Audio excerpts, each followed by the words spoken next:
전라도식으로 정말 반갑습니다.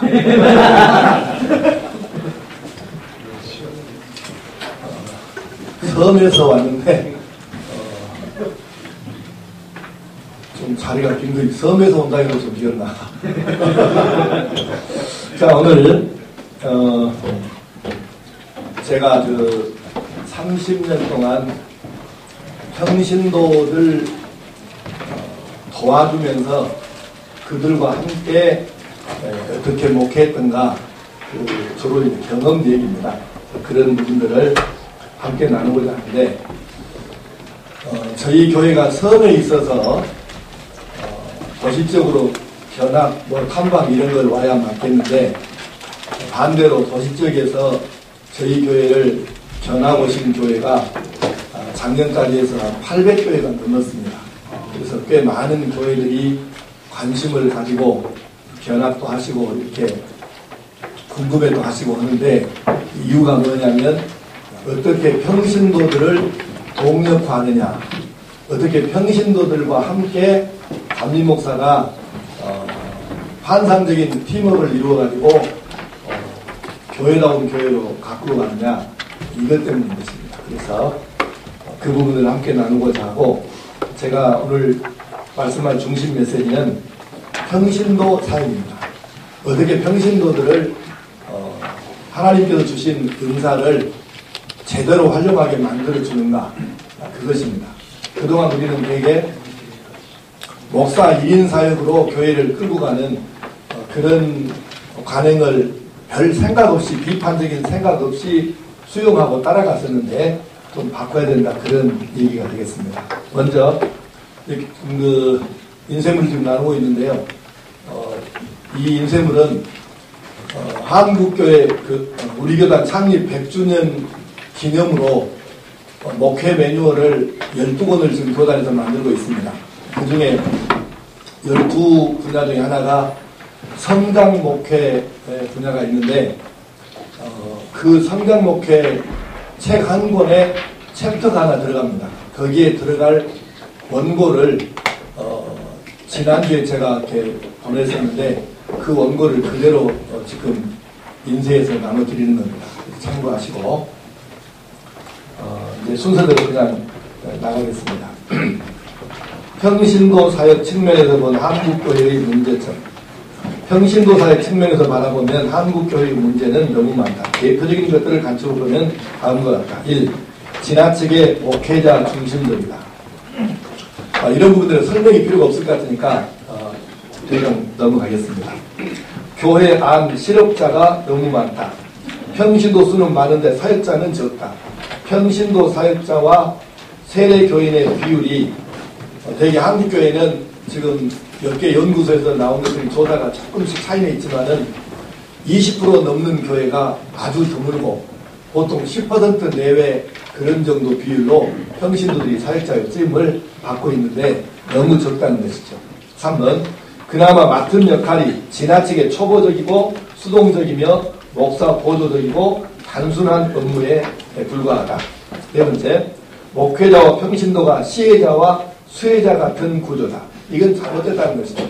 마치 목회자는 베푸는 사람이고 교인들은 그냥 시혜를 받는 사람처럼, 이런 구조는 지금 정상적인 교회 구조가 아니라는 것이죠.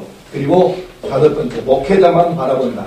시키는 것만 하고 매우 수동적이라는 것이죠. 6번째, 평신도들의 문제 해결 능력이 너무 약하다. 교회 안에도 마마보이 교인, 캥거루족 교인이 너무 많다. 그러니까 우리가 배운 이론들을 하자면 이렇죠. 예수 믿는다 그래가지고 문제가 생기지 않는다, 아무 문제가 어려움이 없다, 그렇게 가르치는 성경문들이 어디 있나요? 아무 데도 없잖아요. 생길 수 있죠. 근데 문제가 생기면 이론들을 배운 대로 한다 그러면 성경에서 말씀에서 답을 찾고 기도에서 성령의 도우심을 받아가지고 이 문제를 스스로 풀어간다. 이게 이제 건강한 그리스도인인데, 지금 한국교회는 교회 다닌 지가 10년, 20년, 30년이 됐어도 별것 아닌 사소한 문제만 생겨도 스스로 해결을 못하고 사사건건 목회자에게 기대고 옆에 사람까지 힘들게 하고 그런 문제가 생기는데, 이게 바로 교회 안에 마마보이 신자, 캥거루족 신자, 예를 들자면, 비유하자면 그렇다는 이야기입니다. 이런 교인들이 너무나 많은 것이죠. 7번째, 목회자에게 배우기는 하는데 배운 것을 그대로 가르치기는 못한다. 어떤 학자 말에 의하면 이럽니다. 한국 교회는 기적이 있는데 뭐냐면 저렇게 신앙생활을 오래 하고 교인 숫자가 많은데 어째서 저렇게 스스로 해결을 못하고 그리고 다른 사람을 도와주지도 못하고 배운 것을 가르쳐주지도 못하고 본을 보여주지도 못한다. 이게 기적이라는 거예요. 그러니까는 봅시다. 성경에 디모데전서 2장 2절 또 내가 많은 증인 앞에서 내게 들은 말을 충성된 사람들에게 부탁하라. 그들이 또 다른 사람들을 가르칠 수 있으리라. 이렇게 배운 대로 가르쳐야 되는데 그렇게 할 수 있어야 되는데 목사에게 배우긴 하지만 자기 후배 교인들에게 가르치지를 못한다는 것이죠. 그래서 제자도의 계승이 안 되고 단절되는 나라가 대한민국이라고 그런다고 해요. 학자들 말에. 그래서 기적 같은 일이라고 하는데 이런 안타까움이 현실입니다. 8번째, 기형적 신앙이다. 예배는 참석하고 성경 공부를 하는데 적용하고 실천하고 변화하는 사람이 없거나 약하다. 마치 머리만 있고 손발은 없는 것과 같다. 예배 시간에 성경 본문 읽으면 성도들은 오늘은 설교를 이렇게 하겠군 하고 대부분 맞추는데 삶의 변화는 없어요. 그러니까 여러분 담임 목사가 주일 낮에 성경 그 본문을 봉독을 하면 교회 꽤 다닌 사람들은 되게 오늘 설교는 이렇게 하겠구만. 그러면 아닌 게 아니라 거의 비슷하게 맞잖아요. 그런데 문제는 그렇게 성경을 읽으면 무엇이라고 해석까지 할 줄 알면서도 실제 자기 삶에 적용은 없어요. 그러니까 이게 참 너무 어처구니없는 것인데 현실이 그렇다는 얘기죠. 9번, 교인 수는 늘어나는데 사회는 변하지 않는다. 당연하죠. 말쟁이 신앙, 관념적인 신앙, 머리에만 있지 삶에 전혀 나타나는 것이 없는 신앙이에요. 그러니까 사회가 변할 리가 없죠. 자기가 변하는데 어떻게 세상이 변하겠어요? 10번, 오래된 교인은 많은데 교회 내부는 더 어지러워진다. 경력과 언변으로는 앞서는데 삶의 적용이 없어 시끄럽게만 하지 자신이 봉사자나 십자가를 지는 주님의 제자는 되지 못한다. 여러분 질문 하나 할까요? 교회 안에서 문제를 일으키는 사람들은 되게 신앙의 연조가 오래된 사람인가요? 짧은 사람인가요? 설명할 필요가 없을 것 같아요. 11번, 사이즈는 커졌는데 병약해져서 거의 덩치에 걸맞는 역할을 하지 못한다. 대형교회 비판론이 많이 있는데 저는 좋게 생각하지 않습니다. 문제는 큰 게 나쁜 게 아니고 사이즈는 커서 덩치는 커졌는데 덩치에 걸맞는 일과 역할을 못하면 그게 문제라는 얘기죠. 덩치 큰 게 문제입니까? 아니 키가 2m 80이나 2m 되고 몸무게가 100kg이 넘어가도 자기 몸을 잘 이기고 그 다른 사람보다 힘을 배나 더 쓰면 그게 좋은 거 아니에요? 교회도 똑같잖아요. 근데 문제는 덩치는 큰데 제 몸 하나도 감당을 못해갖고 흐느적거리면 이걸 어떻게 좋다고 했어요? 오늘 한국의 대형교회가 다 그렇지는 않지만 많은 숫자가 제 몸 하나도 감당 못해서 사회에서 비난의 대상이 되고 교회를 욕먹자는데 앞장서고 있으니까 이건 아니라는 거죠. 그래서 변약한 상태, 이건 정말 문제입니다. 이제 여러분 질문 하나 더 할게요. 자, 저를 보시고 한번 질문에 답 좀 해주십시오. 예수님에게 12사도가 있었습니다.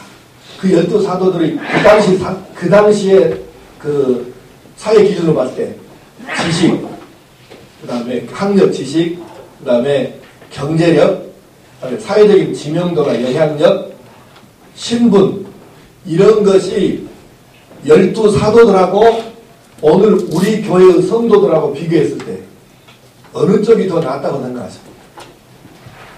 학력, 경제력, 영향력, 이것이 12사도들이 더 나았을까요? 오늘 한국교회 교인들이 나았을까요?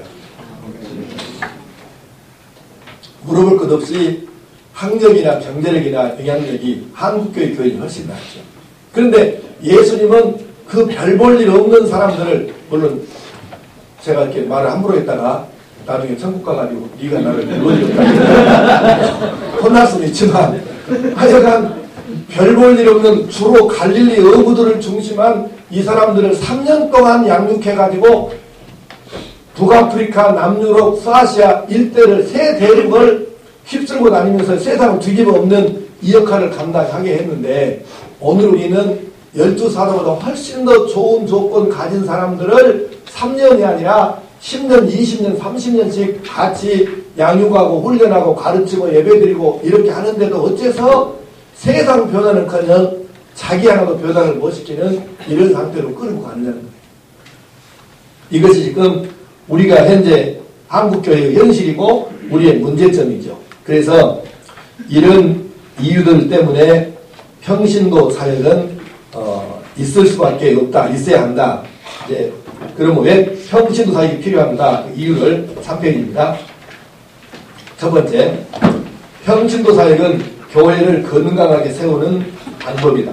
세례받은 평신도들 중 최소 30% 이상만 사역자가 되어 일하면 교회는 자연히 건강한 교회가 될 수밖에 없다. 오늘날 한국교회 교인들이 사역자, 여러분도 한번 지금 대개가 한번 교육종사 파트로 뛰고 있겠죠. 그러니까 자기 지금 속한 교회의 평신도들 사역자가 세례교인하고 비율로 봤을 때 몇 퍼센트 정도 되나 한번 앞에 눈 돌리는 이 학생 그 교회는 얼마나 된다고 생각해요?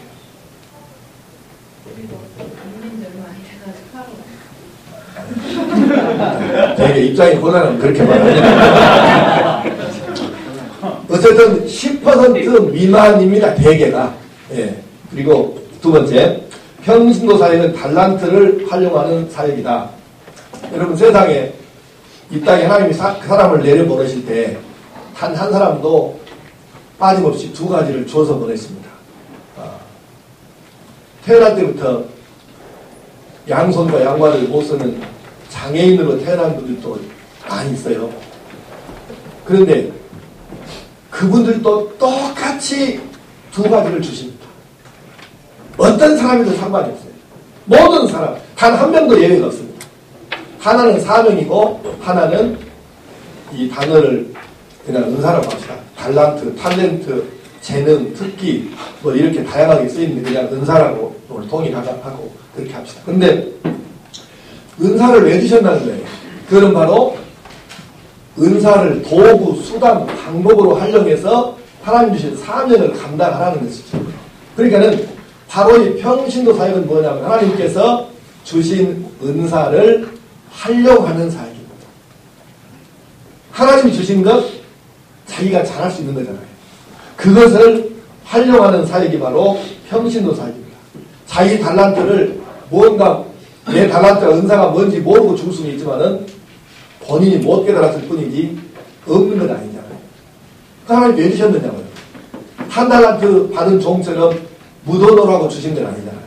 이걸 활용시켜야 되는데 그래서 목사와 교회는 자기 교회에 등록한 성도의 은사가 무엇인지를 빨리 알게 해주고 그 은사를 활용하도록 도와줘야 됩니다. 그게 목사와 교회가 해야 할 일입니다. 세 번째, 평신도 사역은 모두가 주역이 되는 사역이다. 자신의 은사에 따라 자신에게 맞는 사역과 프로그램의 사역자로 참여하는 성도는 자연히 주인의식을 가지고 교회의 일에 적극적인 교인이 된다. 그래서 자신도 조연이 아닌 주연이라는 자부심으로 참여한다. 대개 교회는 보통 교회는 목사만 주연이고 나머지는 다 조연입니다. 조금 더 이상한 교회는 목사와 장로가 주역이고 나머지는 다 조역입니다. 그런데 이 평신도 사역은 모두가 주역이 되는 그런 사역입니다. 그 다음에 네 번째, 평신도 사역은 사고 존중과 갈등 해소의 방법이다.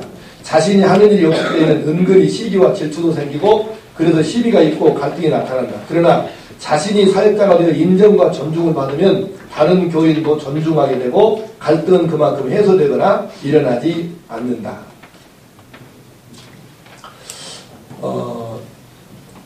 한국교회가 싸움질을 참 잘해요. 그리고 교회 안에서도 서로 간에 이렇게 싸움질을 참 잘하는 거예요. 저도 뼈저리게 그거를 경험을 했습니다.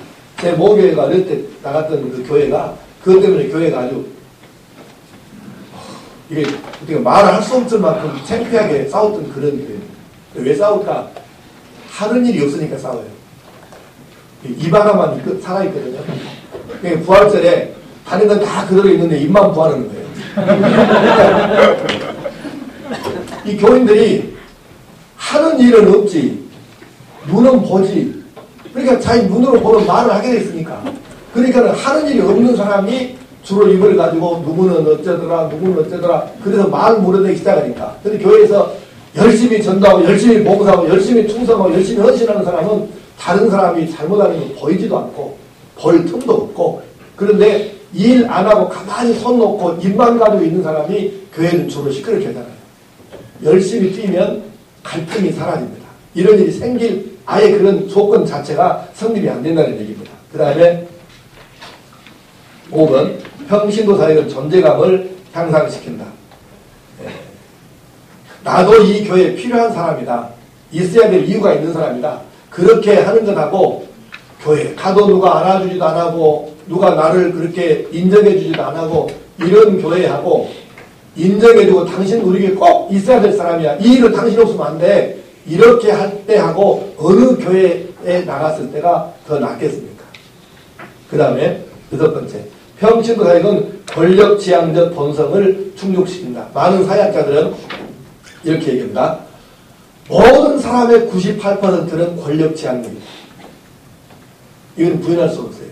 특별히 나는 그런 거 관심 없어. 회장, 대장, 뭐 마이크 잡고 앞에서 끌고 가는 거 나는 전혀 관심 없어요. 그런데 강한 부인은 부정은 강한 이걸 모르는 겁니다. 강한 부정은 강한 긍정이라고 하잖아요. 싫다는 사람이 사실은 속으로는 진짜 그 내가 안 하면 안 돼. 내가 해야 되거든.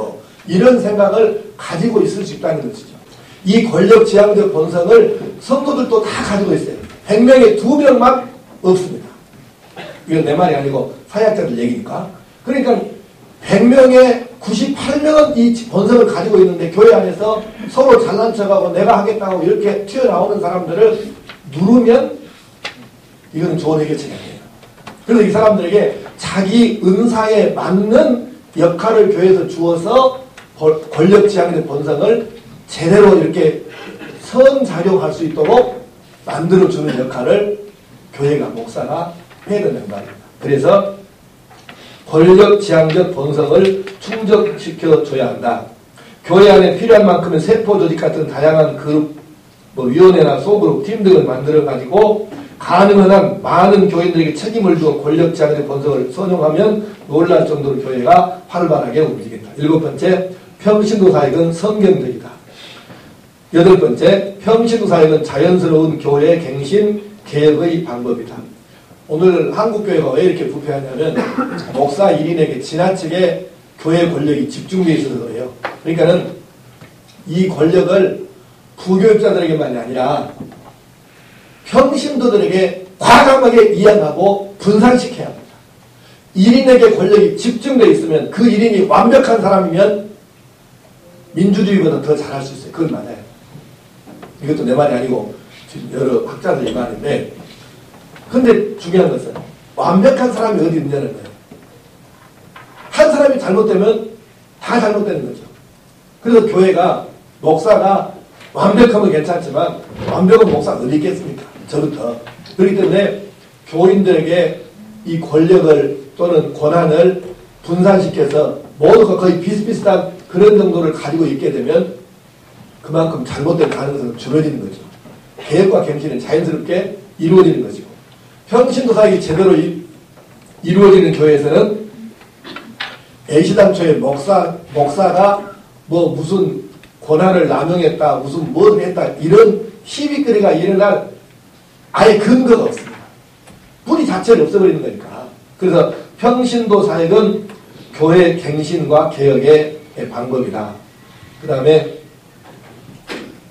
조금 더 설명을 더 한다면, 지금 당회가 너무, 지금 우리 교단 같은 경우는 당회가 권력이 너무 비대해요.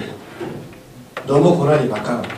근데 당회도 개혁을 해야 되는데, 예를 들자면 여성들도 이제 지금 장로는 되는데 아직도 일반화되지 못했잖아요. 그래서 당회가 나이가 젊어져야 됩니다. 장로 나이가 평균 나이가 60 정도 넘다 보니까 당회가 너무 연로해가지고 좀 활빠르게 또는 젊은 층을 받아줄 수 있는, 소화할 수 있는 그런 결정을, 정책 결정을 못해요. 당회가 너무 늙어있다는 말이에요. 한국교회 장로 평균 나이가 61살이든가? 이렇게 되다 보니까 젊은 결정을 못 내리는 거예요.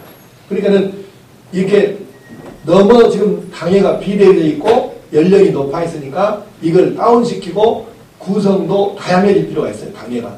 청년대표도 들어와야 되고 여전도회 대표도 들어와야 되고 교회 분야별로 다 당회에 들어올 수 있어야 교회가 정말 모든 계층의 의사를 수렴하고 조금 더 젊고 좀 미래지향적인 결론을 내릴 수 있지. 안 그러면 정책은 정확하게 정책은 교회에서 당회가 쥐고 있는데 정책 결정을 못한다는 말이에요.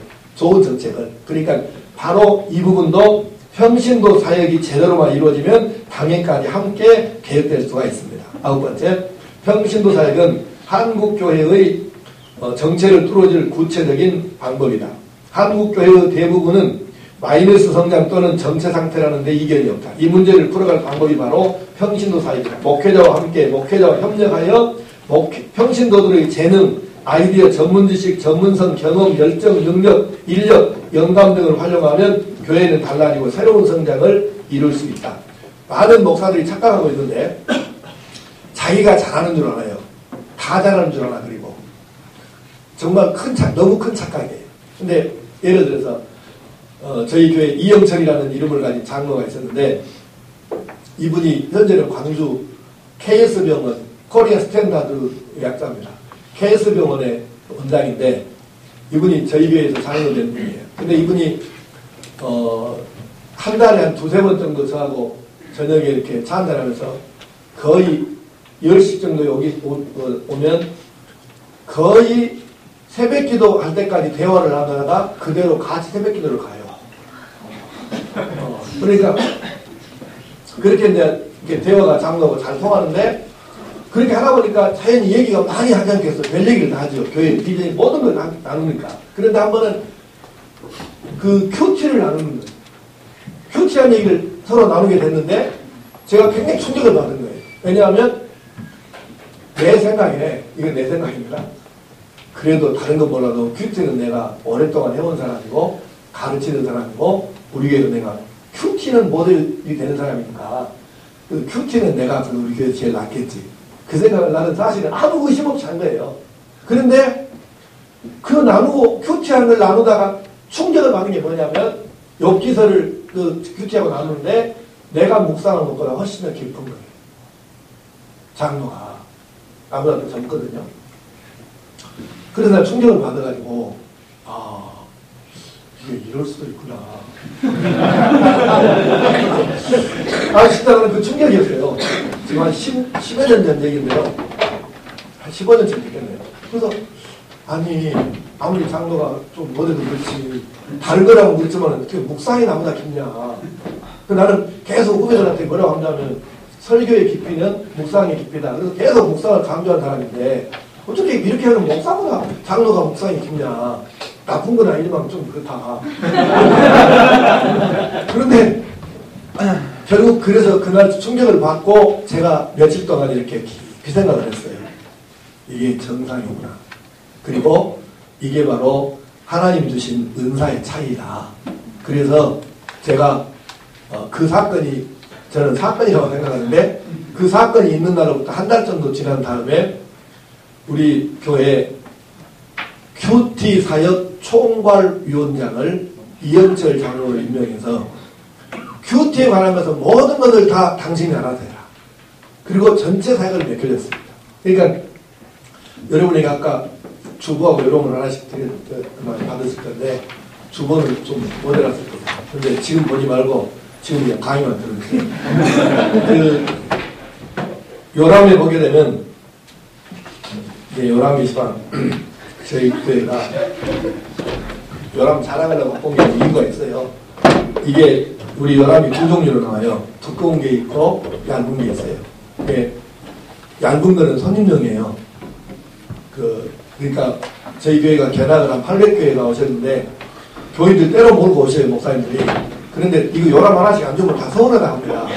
근데 이게 개인 신상정보도 이게 다 들어있고, 우리 교인들의. 그 다음에 우리 교회 교인들 이름 알아갖고 뭐 할 거예요, 그분들이. 이게 주로 오시는 분들이 우리 평신도 사회위원회 리스트 이거를 보려고 오는 분들이에요, 대부분이. 이게 궁금해요. 그래서 그냥 뒤에 개인 신상정보는 싹 빼어서 인쇄한 게 이게 손님용이에요. 우리 이거는 손님들이 이것만 나눠드리는 거예요. 이걸 여러분 드린 거고, 그 다음에 이거는 이제 우리 교인들 그냥 전체를 하나씩 교인들 주는 거거든요. 그런데 여기 안에 보면 이제 위원회가 쭉 있어요. 지금 813개 위원회 리스트가 이렇게 조직이 다 들어있거든요. 그런데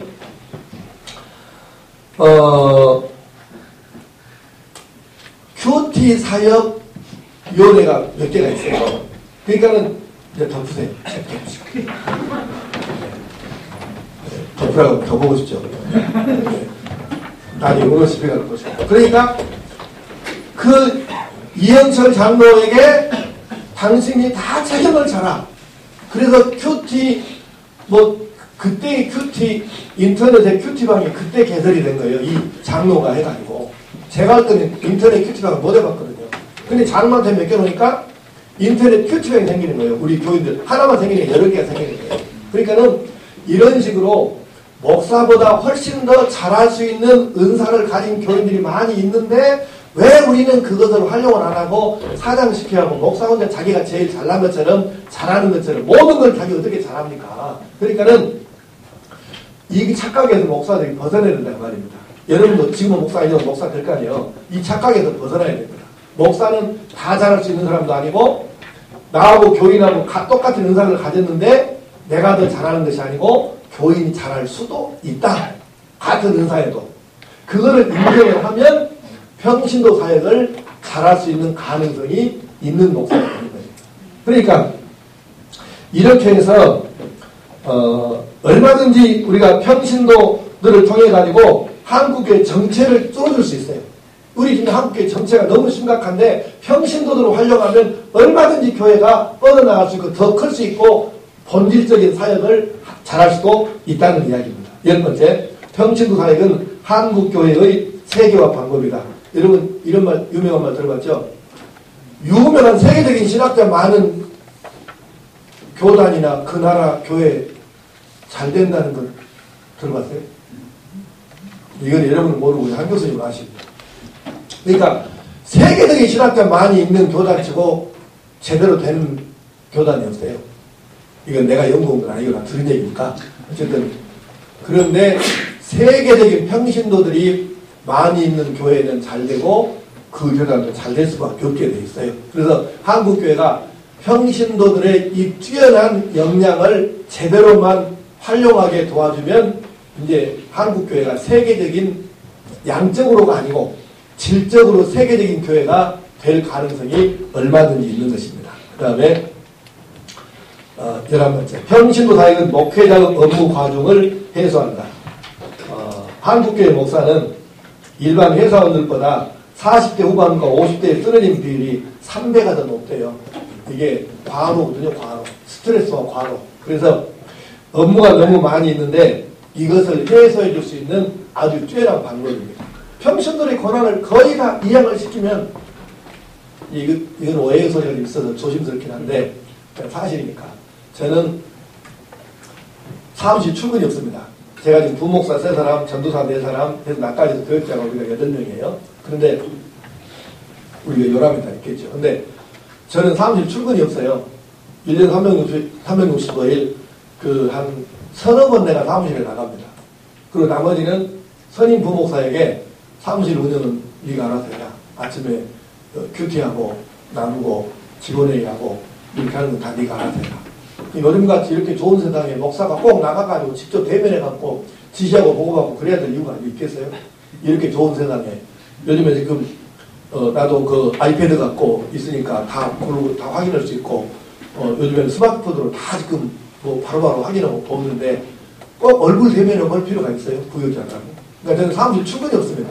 그리고 저녁에 새벽 한 2시, 3시까지 이렇게 뭐 글 쓰고 책 보고 연구하고 하고 새벽기도 자르면 가고 못하면 못 가고 그리고 오전 12시까지 잡니다.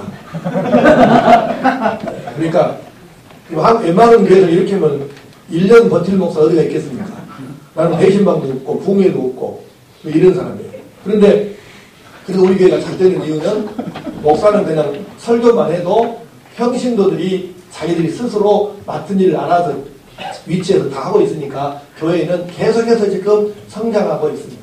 그러니까 목사들이 본질 말고 다른 것에 신경 쓸 것이 아니고 이제는 본질에만 충실할 수 있는 방법이 뭐냐? 평신도 사역입니다. 그 다음에 12번 평신도 사역은 목사의 한계 극복 방법이다. 목회자는 슈퍼맨이 아니다. 체력뿐만 아니라 지식, 아이디어, 영감, 역할, 능력, 은사 모두 한계가 분명하다. 평신도 사역과 협력을 받으면 목사의 한계를 얼마든지 극복하여 더욱 참신하고 더욱 구체적이고 더욱 많은 일들을 계속할 수 있다. 제가 이렇게 다 맡겨놓고 외국인을 많이 나다닙니다. 그래서 제가 지금 한 100여 개국을 돌아다녔어요. 대부분 한 200개의 나라 다녔나 봐요. 놀랬어요. 근데, 아니, 교회 내가 없어도 아무 지장이 없으니까, 내가 무슨 부목사 설교할 것이고, 설교는 누가 하든 예배를 할 것이고, 교인들이 자기 일을 하는 거니까, 교회가 아무 지장이 없잖아요. 그래서 저는 외국 나가서 바람도 좀 쐬고, 볼 거 있으면 좀 보고, 내가 어디 교회를 책에서 봤는데, 그걸 꼭 한번 가보고 싶다 그러면, 그냥 어느 날 갑자기 나가는 거예요. 가서 거기가 또 보고 연락하고 가니까. 그러니까 얼마든지 시간을 자유자재로 써가지고 내 한계를 뛰어넘을 수 있는 그런 것이 얼마든지 있다는 것이요. 그 다음에 13번. 평신도 사역은 목회자가 진정으로 존중받는 방법이다. 목회자가 군림하고 부리는 자세에서 벗어나 평신도를 인정하고 양육하고 은사에 따라 사역을 맡겨주고 믿어주고 격려하고 후원해주면 평신도들은 목회자를 진정으로 고마워하고 존경하며 순종한다. 아마 함부로 얘기는 하지만 한국교회에서 나만큼 교회에서 교인들한테 존중받고 권위있게 목회하는 목사가 그렇게 많지 않습니다. 내가 제1번이라고 말하기는 감히 그럴 수는 없고, 그러나 저는 감히 말할 수 있다면 대한민국에 이렇게 많은 교회 중에 제가 100개 교회 안에는 들어갈 수 있습니다. 평신도 교인들에게 존중받는 권위 있는 목사가 볼 때. 왜냐? 내가 자기들을 다 믿어주고 맡겨주고 밀어주고 이렇게 하면서 자기들이 신앙생활하는 재미를 느끼고 사니까 자기들이 나를 안 좋아할 수가 없어요. 내가 잘해서가 아니라 자기들을 인정해주고 밀어줬으니까, 그래서 자기들이 신앙생활을 재밌게 할 수 있도록 도와준 목사니까 그래서 자기들이 나를 좋아하는 거예요. 내가 특별히 잘난 게 있어가 아니고. 그래서 정말 목회자가 평신도들에게 존중받는 방법이 뭐냐면 평신도 사역입니다. 14번째, 평신도 사역은 삶을 변화시키는 사역이다. 오늘날 그냥 이 본문을 읽겠습니다. 대부분의 목회자들이 최선을 다해 설교하고 훈련을 시켜도 삶이 변하지 않는다고 안타까워한다. 답은 간단하다. 이론에 치우쳤기 때문이다. 평신도 사역은 이론이 아니라 성경을, 말씀을, 배운 것을, 설교를 실제로 삶에 적용하는 사역이다. 말씀은 적용할 때 능력이 되고 삶의 변화를 일으킨다. 평신도 사역이 활성화되면 성도들의 삶이 변화한다. 놀라운 일이 일어난다. 저는 이런 일을 너무 많이 겪고 있기 때문에 뭐 신경 끝도 없지만은 아주 평신도 사역을 하게 되면 성도들이 할 말이 많습니다. 왜냐하면은 간증할 게 너무 많으니까. 내가 실천하고 말씀대로 살다 보니까 이런 일이 내게 일어났더라. 간증할 게 너무 많다는 거죠. 그리고 15번. 평신도 사역은 평신도를 양육자가 되게 하는 사역이다. 목사만 양육하는 것이 아니고 평신도가 평신도를 양육하게 됩니다. 16번. 평신도 사역은 평신도가 리더가 되게 하는 사역이다. 목사만 리더하는 것이 아니고 평신도들도 그 중에 리더십 있는 사람들은 얼마든지 리더로서 끌고 갈 수 있도록 이렇게 만들어지는 사역이죠. 그 다음에 17번. 평신도 사역은 목회자와 평신도가 팀워크를 이루어서 하는 사역이다. 대개 한국교회에서는 팀워크라고 들으면은 목사와 부교육자가 팀워크를 잘 이루어지는 팀워크라고 이렇게 얘기하더라고요. 근데 제가 생각하는 팀워크는 그게 아니에요. 목사와 평신도들이 팀워크를 이루어서 잘하는 목회가 제가 생각할 때는 진정한 의미의 팀워크입니다. 제 정의는 그래요. 그러니까는 해보니까 최고입니다. 부목사들 요즘에 아무리 능력 있는 부목사도 여러분도 지금 앞으로 부목사 할 거 아니에요. 근데 부목사 사람이 꿈이 뭡니까? 어떻게든지 교회 찾아가가지고 담임목사 하려고 하는 게 꿈이지, 부목사 평생 하는 게 꿈인 사람 어디 있어요? 틀립니까? 반응이 없네. 아니, 부목사 계속 하려고 부목사 하는 사람 어디 있겠어요? 그러니까 중요한 건 뭐냐면, 결국은 마음이 여기가 100% 있지 않다는 얘기예요. 그런데 평신도들은 다르잖아요. 그래서 진정한 의미의 팀워크는 목사와 평신도가 제대로 어우러지면 이게 진짜 팀워크입니다.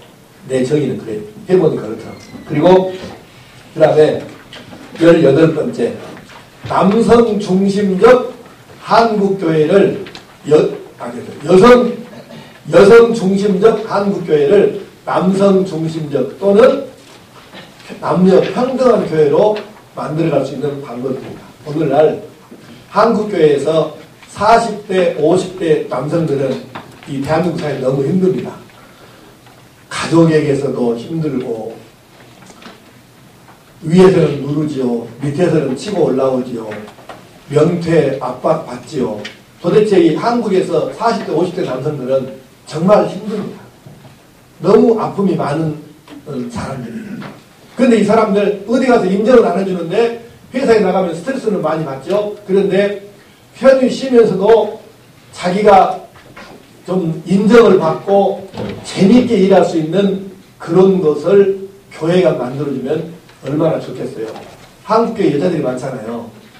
심지어는 80% 내지는 70%가 여자인데, 그러면 이 여성 중심적 교회가 남성 중심적으로 바꿔줘야 되는데, 교회가 많은 위원회들을 만들어 놓고 거기에서 남성들이 자기 사회에서 이미 경험이 있었던 것, 잘할 수 있는 것, 이것들을 맡겨주면 그 사람들은 교회에서는 박수 받으면서 신나가지고 재미있게 존중받으면서 일할 수 있으니까 얼마나 좋겠어요.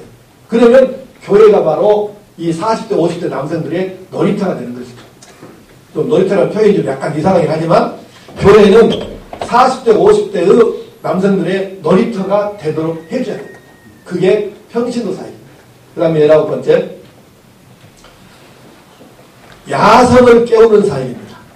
한국교회는 제가 볼 때에 지금 야성이 거의 죽어가는 거예요. 여러분 생각해 보십시오. 예수님께서 12명의 갈릴리 여우들을 중심한 12명의 이 별볼일 없는 사람들을 3년 동안 기른 다음에 양육한 다음에 어떻게 됐어요? 누가 도와준 데는 없잖아요. 전부 사통팔달 흩어져가지고 자기 스스로 개척했죠. 어디 가든지가. 그래서 세상을 뒤집어 엎었잖아요. 그런데 오늘날 우리 지금 장신대는 내가 여러 번 알아봤기 때문에 모르는데 몇 군데 신학교도 가보고 그 다음에 신학생들을 만나서 또 우리 전사들 또 얘기를 들어보니까 야성이 거의 죽어있어요. 심각한 문제. 거의 길들이지. 거의 그냥 어떤 규격화된. 거의 또 꿈도 비슷하고. 이래가지고는 안 됩니다. 그래서 평신도 사역은 하나님께서 내게 원래 주셨던 바로 그 야성을 되살려가지고 하나님 원하시는 대로 하고 싶은 대로 한번 해보게 만들어주는 사역이 평신도 사역입니다. 신앙 테두리는 벗어나지 말고 성경 테두리는 벗어나지 말고 그 안에서 네 하고 싶은 대로 해봐라. 야성을 살려주는 거예요. 오늘 한국교회는 야성이 죽어있어요. 그래서 교회가 갈수록 이렇게 사역길로 지금 내려가는 거예요. 야성을 살려야 됩니다. 그게 뭐냐? 평신도 사역입니다. 네 은사, 하나님 주신 은사를 네 마음껏 한번 써먹고 네 하고 싶은 대로 한번 해봐라. 이렇게 밀어주면 야성이 살아납니다. 목사들도 야성이 살아야 돼요. 규격화된 목사는 앞으로 갈수록 설 땅이 없습니다. 여러분이 목사도 받을 정도 되면은 야성이 살아있는 사람만 살아남을 수 있어요. 규격화된 목사는 환영받지 못합니다. 평범하고 그냥 보통 그런 목사죠. 그러나 야성이 살아있으면 하나님 주신 걸 원초적으로 뚫고 나가기 때문에 이 사람은 다르죠. 여러분 야성을 살려야 되는데 그게 바로 평신도들을 은사 중심으로 키워가면 야성이 살아나요. 마지막 20번째는 지역을 장악하는 사역이 평신도 사역입니다. 교회 안에서 평신도들이 자기 은사를 가지고 열심히 뛰다가 보니까 어떤 일이 일어납니까? 사람이 달라지잖아요. 그러니까 지역에서 주민들이 교인들과 목사와 교회를 바라보는 시각이 달라져요. 예를 들어 저희 교회 같은 경우에 지금 그 사회복지기관을 여러 개를 운영해요. 한 기관하고 프로그램을 하면 한 20개를 하거든요. 그런데 여기서 우리 교회에서 운영하는 복지기관에서 월급 받는 직원의 숫자가 150명이 넘어요. 천 밤이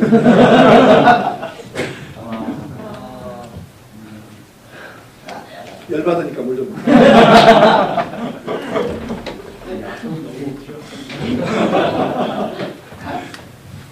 근데 우리 교인들이 이렇게 평신도사에게 맛을 들다 보니까 뭔 얘기를 하냐면, 목사님 이것도 해봅시다, 저것도 해봅시다.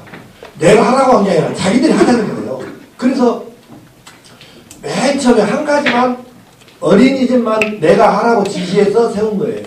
그것도 어린이집이 아니고 옛날에 선교원에 했었다. 어린이 선교원. 그거 나중에 이제 어린이집으로 바뀌어야 됐는데, 그것만 내가 지시해서 한 거고 나머지는 다 자기들이 하자는 거예요. 그래가지고 노인 전문 요양원, 노인 복지센터, 청소년 문화의 집, 청소년 상담 지원센터, 지역 아동센터, 다문화가족 지원센터, 건강가정 지원센터, 아이 돌보미 센터, 난 뭐 기억도 잘 안 나네. 하여튼 직원이 150명이 월급 받는 사람이 150명이 넘어요. 그러니까 굉장하잖아요. 그런데 이걸 하면서 교인들이 자기들이 하자고 해서 한 거고, 자기들이 하자고 했으니까 책임이 있지 않겠어요. 그러니까 죽긴 하기로 합니다. 그러면서 뭐냐면, 이게 신앙의 적용이라, 우리가 돈 받으라고 월급 받으라고 하는 게 아니고, 이거는 하나님께 받은 사랑을 내가 사람에게 갚아야 되니까 그래서 하는 거라. 그러니까 자세가 다르잖아요. 그러니까는 다른 기관이나 뭐 어떤 복지법인에서 하는 거하고는 수준이 달라. 왜? 월급 때문에 일하는 사람하고 하나님께 받은 사랑을 내가 갚기 위해서 하는 사람하고 직원이 같겠습니까? 다르죠. 그러니까 우리 교회에서 운영하는 기관은 지역에서 칭찬을 들을 수밖에 없는 거예요.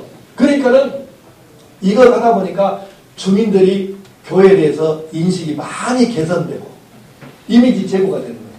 그래서 교회가 지역 주민들로부터 존중을 받는데, 이걸 하고 보니까 어떤 일이 생기느냐.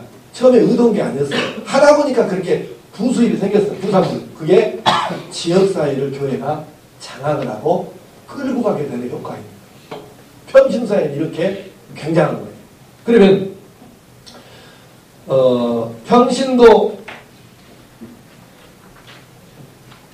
사역자의 교육을 어떻게 하나, 이걸 조금 생각해 보겠습니다. 5페이지입니다.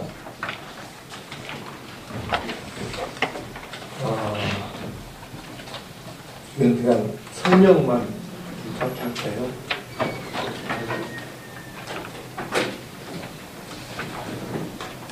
우선 교인들을 이제 그냥 막 시킬 수는 없고 이렇게 교육을 훈련을 시켜야 되는데, 자기가 교재를 만들어서 할 수 있다면 최상이에요. 그런데 그렇게 하기가 사실 쉬운 일은 아니죠. 시간도 많이 뺏겨야 되고, 나름대로 또 머리가 논리력, 조직력 이런 것도 있어야 되는데, 이렇게 하는 사람 하지만 쉽지 않고요. 그래서 완벽하게 창조적인 사람은 모든 사람의 3%밖에 안 된다고 하지 않습니까? 나머지 17% 정도는 그냥 창조적 답습자. 다른 사람이 해놓은 걸 보면서 이거는 이렇게 바꾸면 더 좋겠는데? 해놓은 걸 봐야 머리가 돌아가는 사람이 있어. 그게 창조적 답습자고, 그리고 이제 나머지 80%는 평생 남 뒤따라가다가 인생이 그냥 끝나는 거예요. 근데 우리는 거기 속하면 안 되고, 3%면 감사하지만 그게 안 되면 17%는 들어가야 돼요. 창조적 답습자. 그래서 현재 한국교회가 이미 하고 있는 것 중에서 검증이 끝난 것 프로그램을 고르면 괜찮습니다. 내가 만들 수 없다면. 그리고 하나 꼭 기억할 것은, 저도 이제 한때 세미나병 걸린 것처럼 많이 돌아다니면서 배웠었는데, 세미나병이 뭐냐면, 어디 광고나 소개를 들었을 때 세미나에 대해서, 그거 가야 되는데 안 가면 굉장히 손해보는 것 같고, 뭔가 굉장히 굉장한 것이 있었을 것 같아. 그래서 그게 막 아쉽게 느껴지면 이미 그는 병 상태예요. 그러니까 한국교회 목사들은 지금 세미나병 중증 환자들이 많아요. 그 1년에 막 몇 번씩 세미나 여기 이렇게 계속 막 돌아가고 다닙니다. 근데 그건 병입니다, 진짜. 웬만큼 다니고 그 중에 하나를 선택을 해야 돼요. 근데 선택을 어떻게 하냐? 목회는 현장입니다. 이거 꼭 메모를 해주십시오. 목회는 현장이다. 저쪽에서 아무리 대성공한 프로그램이나 시스템이 있었어도 그게 그 프로그램이 그쪽에서 잘 적응하고 적용될 토양이 돼 있었다는 얘기예요. 그쪽 토양하고 우리 교회하고 똑같다면, 조건이 똑같다면 그대로 해야 맞죠. 그런데 저쪽 토양하고 우리 교회 토양하고 어떻게 똑같을 수 있겠어요? 다르죠. 그래서 여러분이 오늘 세미나 갔을 때 좋은 강사와 나쁜 강사를 구별하는 방법이 있는데, 이게 세미나병 걸리갖고 댕긴 사람의 노하우, 이거 아무나 할 수 있는 얘기가 아니에요. 그러니까 심지어는 이렇게 평신도 사회를 해야 된다고 하고 있는 이 전 목사 것도 여러분이 기억해야 돼요. 확신이 없으면 안 해야 됩니다. 근데 되게 사람들이, 강사들이 그래요. 이거 절대로 고치면 안 됩니다. 꼭 이렇게 해야 됩니다. 그놈 나쁜 놈이에요. 왜냐하면 성경 말고는, 성경도 번역이 잘 됐네 못 됐네 고쳐야 되네 하고 이러는 방법인데, 아니 도대체 지가 성경보다 더 나은 것을 만들었겠어요? 절대로 바꾸면 안 된다고, 고치면 안 된다고, 꼭 이렇게 하라고. 그거 아주 나쁜 강사입니다. 여러분이 충분히 소화해가지고 여러분의 현장에 맞게끔 수정을 하든지 빼든지 보태든지 그렇게 해서 자기가 만들어가지고 이거를 시행을 해라, 적용을 해봐라, 이렇게 해야 그게 좋은 강사지. 아니 성경이기에 절대로 바꾸면 안 된다고 이렇게, 그건 나쁜 놈이라니까. 여러분 이거 속으면 안 돼요. 그 강사들에게 속아가지고 셀그룹 컨퍼런스 갔다 왔고, 셀그룹 컨퍼런스 가면 좋잖아요.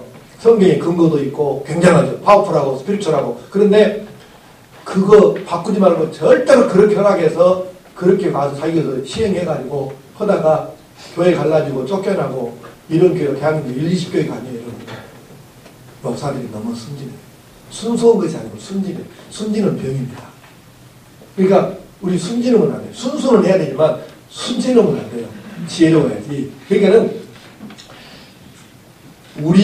이 프로그램이 우리 교인들의 여러 상황에, 가령 신앙의 수준이나 어떤 문화적인 배경이나 나이나 사고 방식이나 신앙의 코드나 이런 것에 맞겠냐, 이게 우리 교회에서. 그거를 먼저 현장을 잘 분석을 해가지고 거기에 맞게끔 수정해서 고쳐서 적용을 해야 됩니다. 지금 이 평신도 사회까지도 여러분이 그렇게 해서 사용을 해야지, 그냥 무조건 하면 그거는 실패할 가능성이 없다는 얘기예요. 그래서 꼭 이렇게 하는데, 한국교회가 지금 하고 있는 그 프로그램이 여러 가지가 있어요. 예를 들면 일로 클릭에서 나와가지고 온누리교회에서 하고 있던 1:1 양육이 아주 많이 퍼졌죠. 그 다음에 새들백 교회에서 시작해가지고 사랑의 교회에서 지금 한국교회에다가 많이 퍼뜨린 제자훈련이 있죠. 그리고 이제 근래에는 T라고 있죠. TEE. 그거에 또 한국에 지금 현재 확산되고 있고, 그리고 부산의 풍성한교회 김성범 목사가 하는 두나르게 시스템, D2W라고 요것도 있는데, 어느 것을 하든 일단은 방금 여러분에게 얘기한 바와 같이 검증이 끝났고 문제점이 없고 그 다음에 우리 교회에 적용 가능한 그것을 골라라는 말입니다. 그렇게 해서 이 어느 것 중에 하나를 가지고 훈련을 시키면 이제 그거는 이제 괜찮게 되겠습니다. 제가 개인적으로는 1:1 양육하고 그 제자 훈련하고 풍성한 생명이라고 하는데, 이 셋 중에서 하나를 고르시면 무리가 없겠고, 셋 중에 여러분에게 어느 것이 맞겠나 한번 잘 생각해 보시면 좋을 것 같습니다. 그 다음에 교육을 하면서 우리가 기억해야 되는 것은 5번입니다. 6페이지. 사육이 아니고 양육을 해야 한다. 평신도들을 똑같은 사람으로, 규격화된 사람으로 만들려고 하면 이거는 평신도 사회하고는 완전히 반대로 가는 거예요. 자기 은사를 찾아서 은사에 맞는 단 한 사람으로 만들어 가야 합니다. 그게 우리가 지향해야 할 바예요. 그렇게 교육을 시켜야 합니다. 그리고 6번째, 반드시 큐티는 생활화해야 평신도 사역의 기본이에요. 말씀 묵상이 안 되는 사람은 좋은 사역자 되기가 어렵습니다. 그래서 날마다 큐티를 통해 가지고 하나님과의 교제가 있고 하나님의 음성을 들을 수 있고 이러는 사람이 이 평신도 사역을 잘할 수 있지, 자기 혼자 잘나서는 사람은 중간에 사고 치거든요. 그러니까 꼭 큐티는 반드시 잘할 수 있어요. 큐티는 고수가 될수록 좋습니다. 그렇게 해야 맞고요. 그 다음에 7번 자기 신앙 관리에 철저하도록 훈련한다. 지금 프로 부흥사들 간증을 업으로 삼고 전문으로 한 사람들 문제가 뭐냐면 이미 자기들은 그거를 업으로 삼고 하는 거예요. 자기 가슴은 이미 식어져가지고 불이 없어요. 그런데 녹음기 틀듯이 테이프 틀듯이 CD 돌리듯이 그렇게 하는 것은 생명력이 없다고 해요. 결국은 자기 신앙 관리에 실패하는 사람들이에요. 그래서 이건 이제 사례를 들려면 많이 있는데 우리에게 그 간증 왔던 사람 가운데도 이런 사람도 있어가지고 내가 아주 혼을 내가지고 그 뒤집어진들도 그런데 시간이 없어요. 그 얘기 소개를 못하겠고. 어쨌건 사역자가 자기 신앙 관리에 성공하지 못하면 큰일 납니다. 목사들도 중요한 게 뭐냐면 교인들 가르치기는데 자기가 진짜 내 영이 살아있어가지고 막 끌어오르는 이 주체할 수 없는 이 감격이 있으면 이 사람은 어디다 던져놔도 목회 가는데 그냥 관성에 의해서 타성에 젖어가고 습관적으로 예배인도 하고 습관적으로 설교하고 이렇게 하는 사람에게서 뭔 생명력이 나오고 영혼을 살리는 목회가 어떻게 되겠어요? 자기 신앙 관리 1번입니다. 그게 사역보다 우선하는 것이 자기 신앙 관리입니다. 꼭 기억해야 합니다. 사역보다 우선한 것이 내 신앙 관리다. 네. 그 다음에 크게 네 번째 평신도 사역의 실제, 이제 실제적인 얘기를 좀 해보겠습니다. 1번 분위기 조성. 네, 평신도 사역을 하려고 마음을 먹으면 교회에서 시행을 하려고 하면은 이미 이것을 가지고 꽤 괜찮게 했다고 성과를 거둔 교회 목사나 장로를 강사를 초청해가지고 좀 실제적인 이야기를 들려주면서 우리도 하면 되겠구나 그런 생각을 성도들이 가지도록 하면서 분위기를 좀 잡아가는 것이 좋겠습니다. 두 번째는 은사찾기입니다. 지금 한국교회 목사들이 그동안에 실패한 이유 중에 하나가 뭐냐면 믿음이 좋은 사람은 뭐이든지 시키면 다 잘해야 된다고 생각해요. 얼마나 이게 어처구니없는 생각인지 모릅니다. 믿음 좋다고 다 잘하는 게 아니에요. 아무리 믿음이 좋아도 찬양의 은사가 없는 사람은 성가대나 찬양단을 시키면 교회 다니기 싫죠. 자기는 전혀 이 악보를 소화를 못하는 사람인데 찬양단 하라고 그러면 어떻게 하겠어요. 근데 사람들 앞에 서서 말하는 걸 너무너무 떨고 안 되는 사람을 교회 교사를 시켜가지고 사람 앞에 서게 하면 그 사람이 교회에 나오기 쉽겠습니까? 믿음은 좋아요. 근데 자기 은사가 아닌 것은 못한다 그 말입니다. 그러니까는 그 은사를 찾아줘야 되는데 어떻게 찾느냐 두 가지 방법이 있습니다. 이제 세상에 서는 방법은 MBTI입니다. 이 성격 유형 테스트는 아마 여러분들 대부분 알고 계시리라고 보고요. 그래서 이거는 굉장히 도움이 됩니다. 특별히 은사 세미나 하기 전에 이걸 먼저 교회에서 실시하게 되면 자기 이해하려고 하는 건데 오히려 이거 하면서 다른 사람 와, 저 인간 진짜 대책 없는 인간인데 왜 저러지? 이렇게 이해가 안 된 사람을 이래서 저 사람이 저랬구나 이해가 되는 거예요. 왜냐하면 이 MBTI가 고유한 성격을 16가지로 되게 분류를 하는데 모든 사람은 이 16가지 중에 하나에 들어가는 거예요. 그런데 이게 물론 어떤 비판적인 사람들은 아이고 그 16가지 안 들어간 사람도 있어 어떻게 100% 다 맞냐? 그 말도 맞기는 맞아요. 그러나 되게 그렇다 그 말입니다. 그런데 16가지가 다 똑같아요. 뭐가? 장점과 단점이 같이 있다는 것입니다. 어떤 성격도 장점만 있고 단점이 없거나 단점만 있고 장점이 없는 성격은 없어요. 16가지가 다. 똑같이 장점도 있고 단점도 있어요. 그런데 상황에 따라서 장점이 지금 부각될 상황이 돼가지고 그걸 사용된 사람은 사람들에게 칭찬을 받는 거예요. 근데 그건 한 번도 써먹을 기회가 없고 단점만 계속 부각이 돼. 이런 사람은 공동체에서 아주 저 대책 없어 저 인간 어떻게 하지? 이런 말을 듣는 거예요. 그러니까는 이 MBTI 세미나를 통해 가지고 나와 다른 사람의 서로 간에 이해하는 것 굉장히 이게 중요하더라고요. 이걸 먼저 전제로 하고 두 번째 한다. 이거 교회에서 하는 겁니다. 나의 성경적인 은사가 무엇인가? 이거를 찾는 게 이제 이걸 보통 은사 세미나라고 이렇게 부릅니다. 지금 우리나라에 되게 두 가지가 들어와 있는데 하나는 두란노 소원 계열이 있고 그다음에 내비게이터 선교의 계열이 있어요. 그런데 내가 두 가지를 다 해봤는데 내용은 같습니다. 거의 같습니다. 네. 제 이름만 조금 은사 터치냐 뭐 아니냐 이거 차이인데 내용은 같아요. 그러니까 어느 걸 해나 관계가 없습니다. 어쨌든 그걸 해보게 되면 자신의 은사가 성경적인 은사가 무엇인지를 이제 찾고 은사를 배치하고 활용하는 것까지를 그 교육을 하니까 이거 아주 중요합니다. 그래서 저기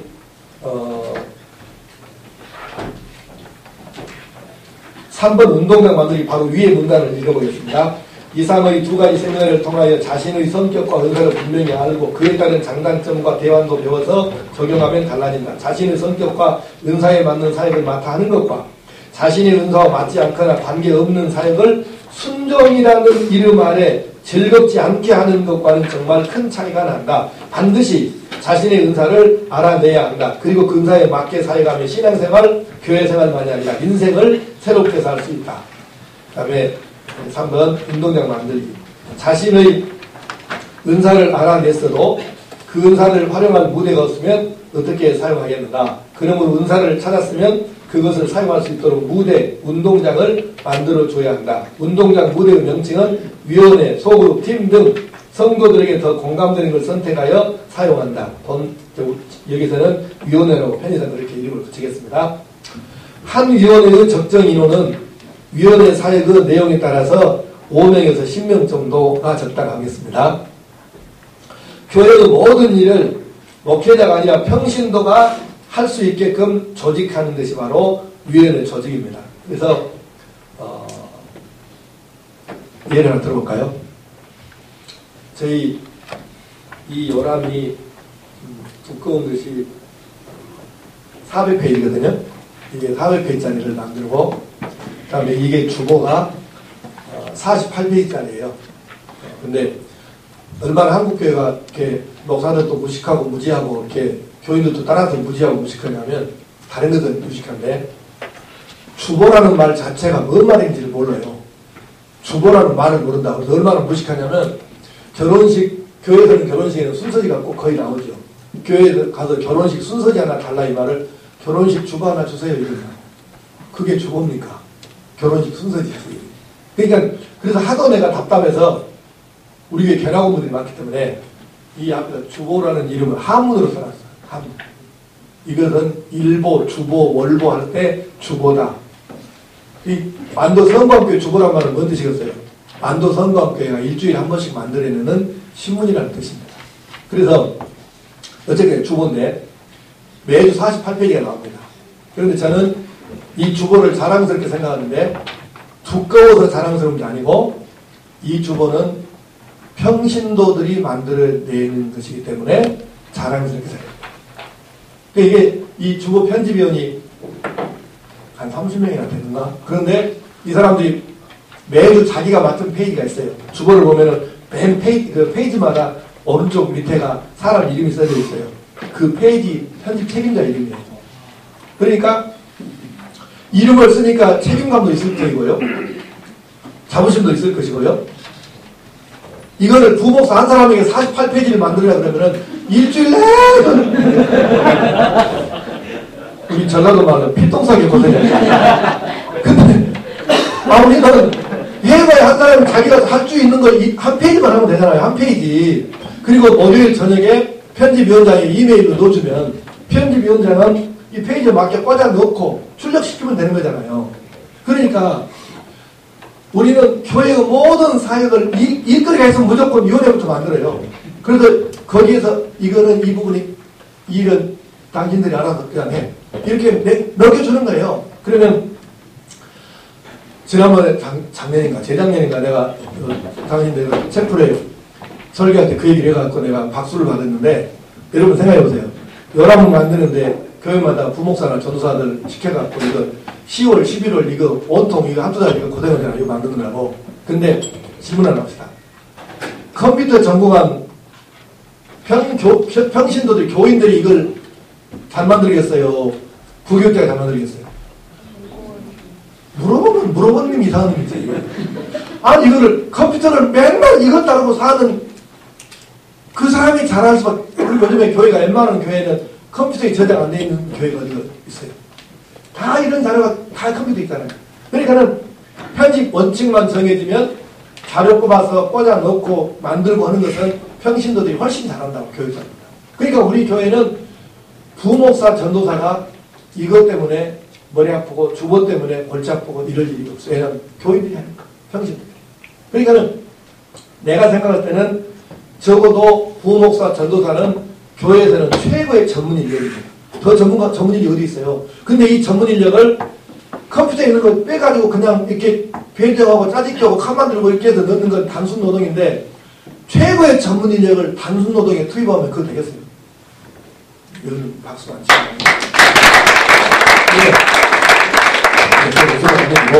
실제로 중요한 건 뭐냐면 그렇잖아요.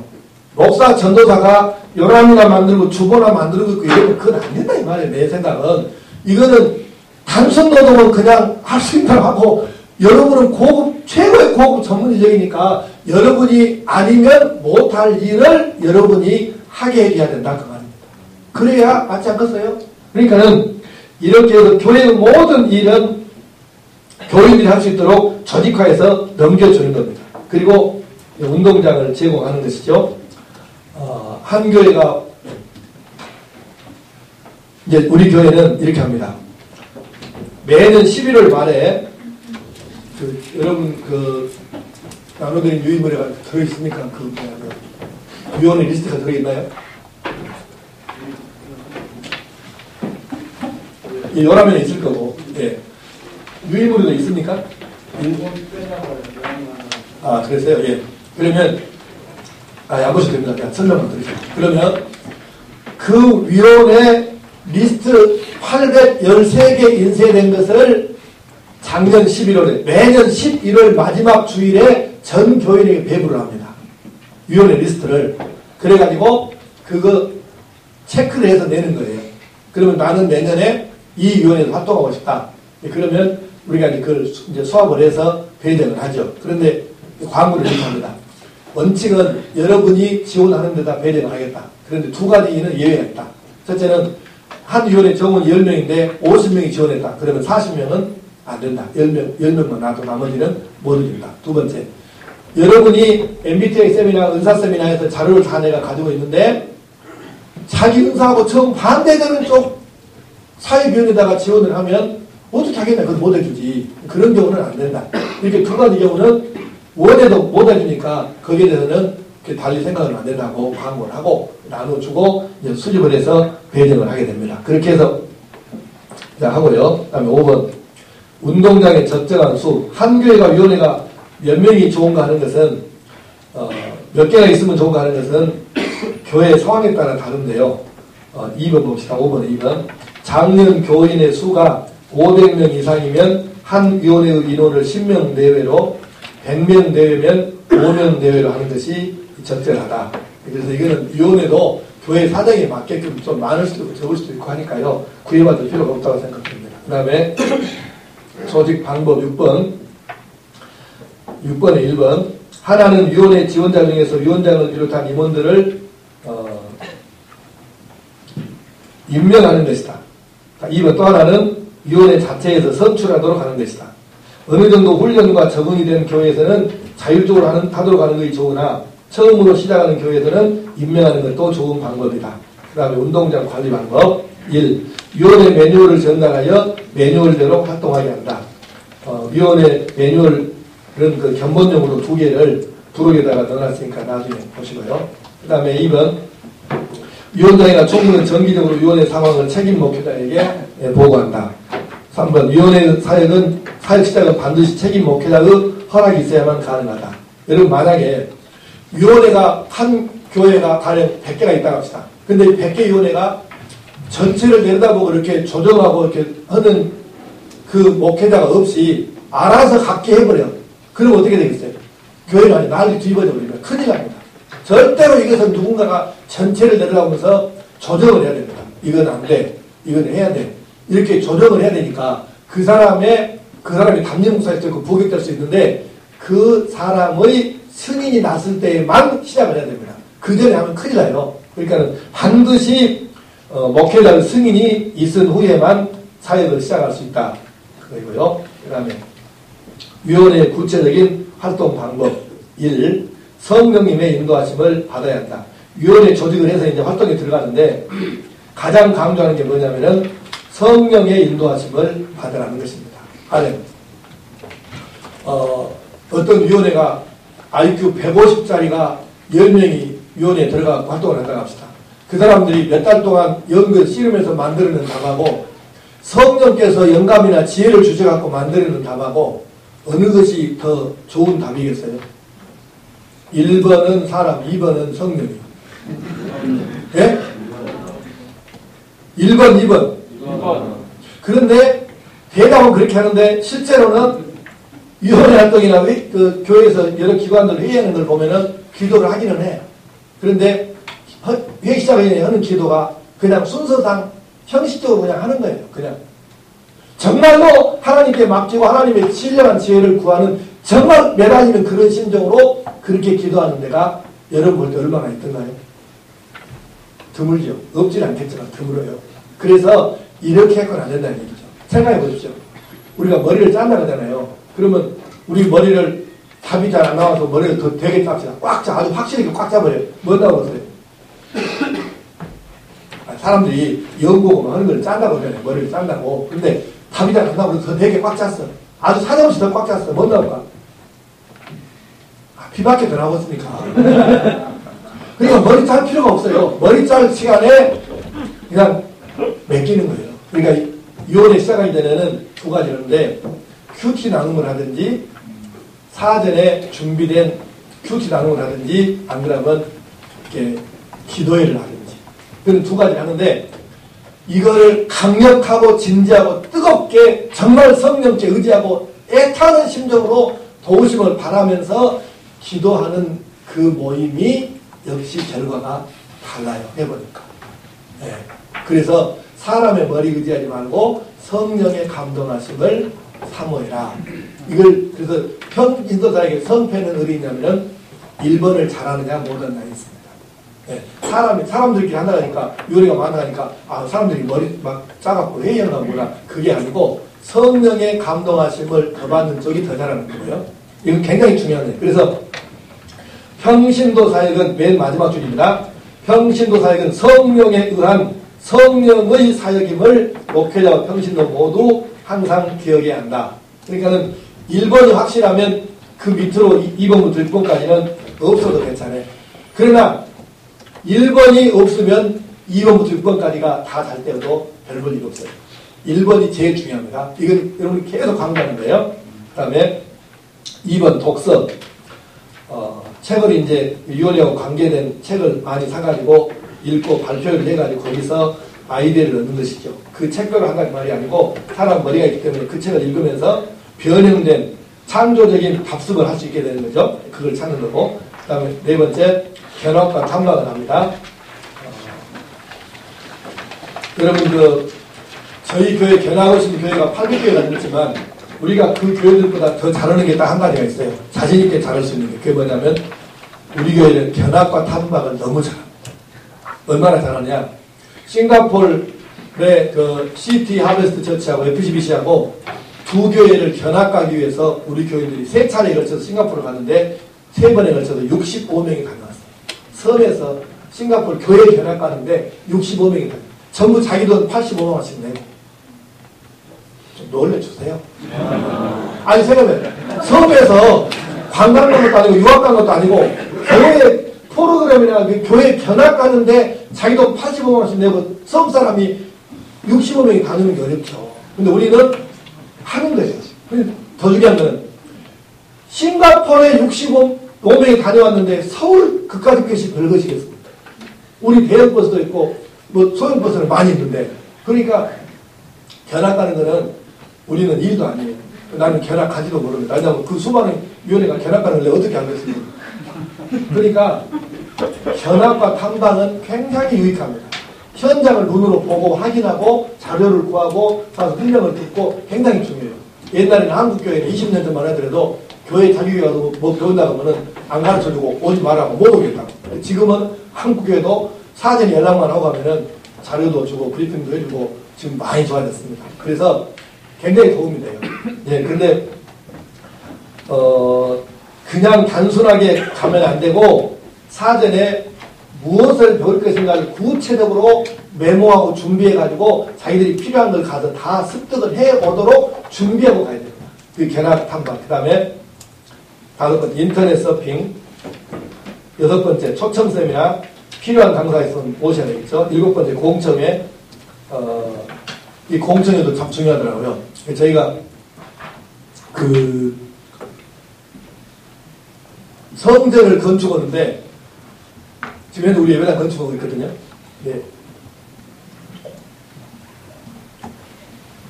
그 설계를 하는데 저는 이제 한 100여 개국을 돌아다니면서 예배당도 수없이 많이 봤으니까 제 머리에는 이렇게 했으면 좋겠다는 그런 구상이 사실 있습니다. 있는데 그렇게 하지 않고 성전 건축위원회 안에 설계기획위원회를 따로 소위원회를 두어가지고 거기서 주관해가지고 전 교인들에게 공청회를 했어요. 그래서 2번을 했는데 2번에 걸쳐서 주제는 뭐냐면 내가 원하는 성전. 그리고 교회의 여러 분야, 교회학교 학생도 들어있고 교사도 들어있고 부자별로 다 해서 총 27명이 발표를 했어요. 준비를 해가지고. 그러니까 외부 디자인을 이랬으면 쓰겠다. 그 다음에 뭐 교육관은 이랬으면 쓰겠다. 뭐 선가 연습실을 어떻게 했으면 쓰겠다.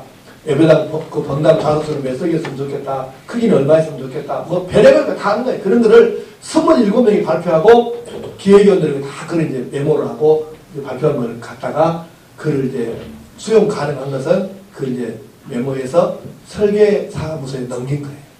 그렇게 해서 이제 우리 교회의 예배당이 설계가 됐어요. 그리고 어떻게 했느냐. 외부는 시계는 잡고 가고 참, 예. 그래서 저희 요즘에 대한민국의 예배당 건축의 문제가 뭐냐면 건축 신학이 없어요. 체육관같이 하나님 중심이 아니고 사람 쓰기 편리하게 예배당을 잘 지어놓고 체육관식으로 극장식으로 잘 지어놓고 그리고는 밖에다가 십자가 하나 붙이면 그게 예배당이라. 그거는 아주 매우 비성경적 비신학적이에요. 한국에는 예배당 건축은 건축 신학이 아예 없어. 지금 제가 지금 이제 듣기로는 외국의 교단에 따라서 앞으로 우리 교단 산하의 교회들 예배당을 건축할 때는 이걸 참고해라 하고 그 기준점을 제시하는 매뉴얼이 있더라고요. 근데 우리 교단은 없어요. 그러다 보니까 설계사들도 똑같아요. 목사하고. 신학이 없으니까. 왜 기둥을 7개를 넣는지, 왜 창문을 12개를 하는지, 왜 전면부를 3개로 나누는지, 우리 교회 안에서 지금 기독교가 전통적으로 사용하고 있는 숫자와 상징, 뭐 이런 문양 같은 게 많잖아요. 이게 그런 것들을 다 이렇게 반영을 해가지고 신학이 있는 건축을 해야 되는데 이게 없다고. 그래서 우리는 이제 이런 거를 좀 탈피해자 해가지고 나도 갔다 보니까 설계사 하나가 전혀 모르더라고. 그게 최순영 장로 나가는 교회가 무슨 교회죠? 오늘 교회는 동서가는 교회고요. 할렐루 교회인가? 그죠? 최순영 교회. 근데 그 할렐루 교회 안수집사예요. 이 설계사가. 그런데도 무식해. 네. 그래서 내가 하루 답답해서 기독교의 숫자와 상징, 문양 이런 책을 내가 2권을 사서 선물을 했어. 제발 좀 이거 좀 보고 좀 알고 좀 설계하라고. 네. 그러니까 여러분 우리가 그렇게 해서 우리는 근데 평신도들이 교회 건축이라는 책들을 30권을 사가지고 다 읽고 그것에 의해 가지고 했는데 외부 디자인도 어떻게 했냐면 고전 디자인을 선택을 했어요. 왜냐하면 요즘에 유행하는 양식을 따르게 되면 건축 디자인이나 그 마감재 같은 것들이 유행을 따르게 되면은 10년만 지나버리면 건물이 이제 노출해지고 추해지죠. 그래서 유행 타지 않으려고 그러면 둘 중에 하나다. 뭐냐면 하나는 20년, 30년 앞을 내다보게 첨단을 가야 되고. 근데 그렇게 하다 보니까 건축비가 보통 건축비의 2배에서 3배가 필요해요. 높이는 할 수가 없더라고. 그래서 그러면 돌로 해가지고 고전적, 고딕이랄지 고전적 양식을 택하게 되면 여러분 우리가 지금 서양에 가가지고 저 예배당 1000년 된 거, 500년 된 거 그거 보고 아 이거 쓰겠어? 이런 사람 없잖아요. 그리고 우리가 그래서 예배당을 지금 최소 50년 이상 가야 되는데 우리가 고전적으로 가자. 그래서 외부를 그렇게 고전적으로 하고 이제 돈으로 마감을 하는 거예요. 그러니까 이런 식으로 이것이 내 의견이 아니고 담임목사 의견이 아니고 교인들의 의견을 지당해서 공청회를 통해 갖고 의견을 다 수렴하고. 근데 여러분 재밌는 게 자기들이 발표해 갖고 나는 이렇게 하기를 원해요 하고 내가 원하는 성전을 주제로 발표를 했는데 근데 그게 반응이 꽤 되잖아요. 설계가. 그러니까 자기들이 발표했고 자기들이 원하는 성전을 반응시켜갖고 그렇게 짓고 있으니까 관심과 참여가 일반 다른 교회에 비해서 높겠습니까? 안 높겠습니까? 당연히 높죠. 그래서 목사와 당회가 알아서 예배당 건축은 그래도 건축할 수 있기는 해요. 그러나 평신도들이 정말 내 교회다 주님의 교회다 이렇게 말할 수 있는 예배당을 짓는 데는 수준이 달라요. 그래서 우리가 이런 식으로 공청회도 할 수 있습니다. 그 다음에 8번 최종 사역계획서 작성과 제출. 그리고 9번 사역계획 승인. 그 다음에 사역 진행. 이제 사역을 해야 되겠죠. 그리고 진행의 3번, 10번에 3번. 사역의 진행 과정에서 성령의 도우심이 절대적으로 중요함을 명심하여 위원회나 교회 전체의 기도와 함께 사역을 진행한다. 기도가 우선이다. 그리고 이제 11번 결과 평가와 보고 제출. 마지막으로는 데이터베이스화를 합니다. 모든 자료를 이렇게 보관하고 컴퓨터로 정리하고 해서 자료를 하는 것이죠. 그리고 이제 6번째로 목사의 역할. 담임 목사는 최종 컨트롤 타워이다. 교회의 비전과 자신의 목회 철학에 따라서 다음과 같이 컨트롤 타워로서의 기능을 다하고 최종 책임을 진다. 이 교육과 코치, 조정, 조언, 후원, 격려, 상담, 지원을 아마 단어만 가지고 여러분들이 대강 짐작을 할 수 있으리라고 보고 그냥 넘어가겠습니다. 그 다음에 7번 평신도 사역의 팁과 노하우. 필자가 30년 동안 평신도 사역을 적용하고 많은 세미나를 진행하면서 성공의 기쁨과 실패의 아픔을 겪은 경험이 많다. 그 결과를 바탕으로 평신도 사역을 시작하는 목회자들이 알아야 할 노하우를 다음과 같이 정리하여 보았다. 1. 평신도 사역은 평신도 마음대로 하는 것이 아니다. 가장 중요한 것은 성경이지만 또한 성경을 바탕으로 한 목회자의 목회 철학과 함께 가는 것이다. 이 점은 교육하면서 계속 강조하고 주지시켜야 한다. 그러니까 평신도들 자기 마음대로 하는 게 평신도 사역이 아니에요. 성령의 감동을 받아야 되고 성경 테두리 안에 있어야 되고 특히 목회자의 목회 철학과 같이 가야 돼요. 따라가면 안 되잖아요. 그래서 교육시킬 때 이거를 계속 주지를 시켜야 합니다. 그래서 평신도들 마음대로 하는 게 아니다. 두 번째, 평신도 사역에 대한 대신뢰와 확신을 가져야 한다. 그렇습니다. 두 번째 문단 봅시다. 목회자와 평신도가 함께 가는 교회, 함께 은사를 활용하고 상호 보완적으로 기능하면 당연히 교회는 사도행전적 교회의 원리에 부합하게 된다. 그러므로 목회자 자신이 신학적, 성경적, 목회적, 교회 성장학적, 은사론적 확신을 가지고 평신도 사역에 임해야 잘 정착하고 좋은 결과를 얻을 수 있다. 3번 평소에 목회자와 성도들 사이의 신뢰감을 조성하라. 저는 이제 이 부분을 여러 가지 설명할 수 있겠습니다만은 목회자는 가능하면 자기 친구들 많이 만나려고 하지 말고 교인들을 많이 만나야 됩니다. 교인들 할 수 있으면 교인들을 많이 만나서 교인들과 함께 대화하는 시간을 늘려가야 돼요. 이때 이 대화 속에서 자연스럽게 목회자의 목회 철학과 신앙의 노선과 자기 비전, 교회 목회의 비전과 이런 것들이 공유가 돼요. 설교를 통해서는 한계가 분명해요. 그런데 자연스러운 대화를 통해 가지고 스스럼 없이 이게 스펀지에 물 들어가듯이 스며 들어가는 거예요. 굉장히 중요합니다. 이거를 저는 멘토링이라는 말로 표현하고 싶은데 굉장히 중요합니다. 한국교회 목사들끼리 너무 많이 만나요. 교인들은 안 만나고 예배 시간을 해요. 이것은 아주 잘못 가는 거예요. 그래서 평신도와 많이 만나서 비전을 나누고 아픔을 나누고 기쁨을 함께 나누고 이러는 가운데에 정말 인간적으로 서로 신뢰하는 상태가 되면은 평신도 사역을 성공할 확률이 그만큼 높아집니다. 그 다음에 4번 장로와 당회의 문제. 이걸 하다 보니까 이제 저도 경험했고 이걸 하는 교회들이 저한테 자문을 많이 구하는데 장로들이 이게 발목을 잡는다는 거예요. 이거 해가지고 우리 장로들을 뭐 이렇게 제끼고 간다든가 당회를 무력화시키려고 하는 거 아니냐 이런 오해를 한다는 거예요. 저도 당해봤거든요. 그래서 이런 부분들은 거기 지금 내가 7가지로 이렇게 쭉 정리를 해놨습니다. 그래서 1번은 이거 평신도 사역 시작하기 전에 당회원들만 대상으로 충분히 담임 목사가 이걸 왜 해야 되는가, 성경적인 근거가 뭔가, 이거 하면 어떤 일이 일어나는가, 그리고 가장 중요한 거 장로들한테 이것이 잘 되면 장로들도 권위가 살아난다. 이거를 심어줘가지고 대한민국에서는요 당회가 장로들이 브레이크 걸고 반대하면 교회가 하기가 어렵습니다. 그러니까는 어쨌든 장로들이 공감하고 따라오도록 해야 되니까 그렇게 선제적인 조치를 취해야 한다는 말이에요. 그 다음 두 번째, 필요하면 이미 평신사역을 잘하고 있는 교회 목사나 장로를 초청해서 당회원만을 대상으로 세미나를 개최하는 것도 한 방법이고요. 그 다음에 3번, 장로들도 자기 은사에 따라 중요한 위원회를 책임지게 한다.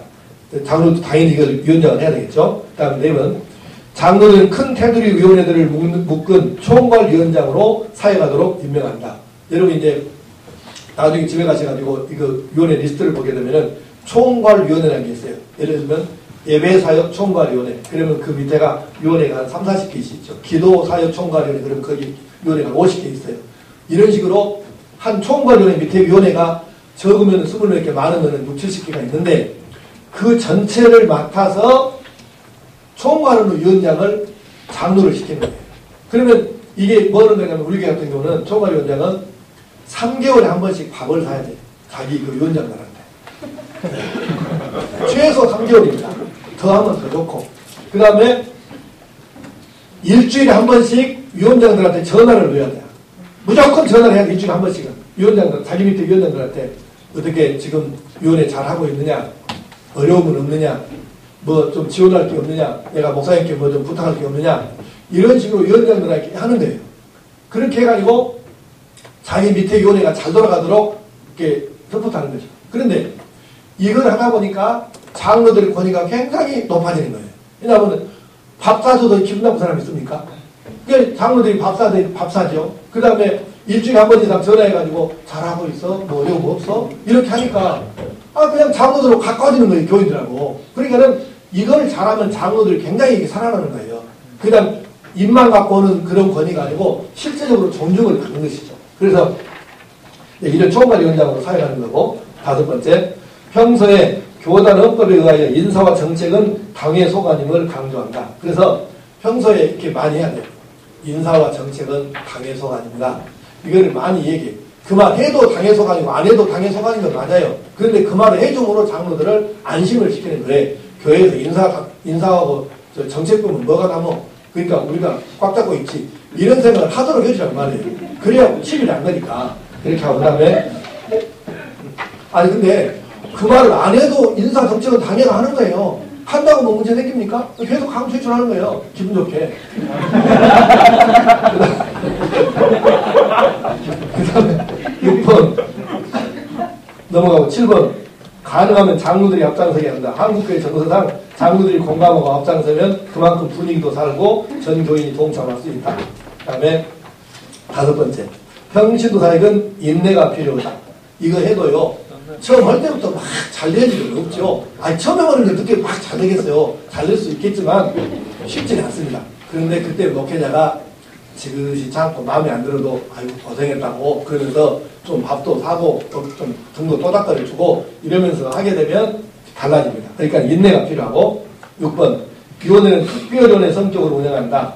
특별위원회는 그 성격상 필요할 때 조직하고 목적이 이루어지거나 해소되면 언제든지 해산할 수 있다. 또한 임명과 해산이 자유로워야 한다. 그래서 특별위원회입니다. 상설위원회가 아니고. 그 다음 7번, 임명은 담임 목사가 하도록 해야 한다. 그래서 이렇게 합니다. 임명을 할 때 당에 거쳐서 하자. 이러면 못해요.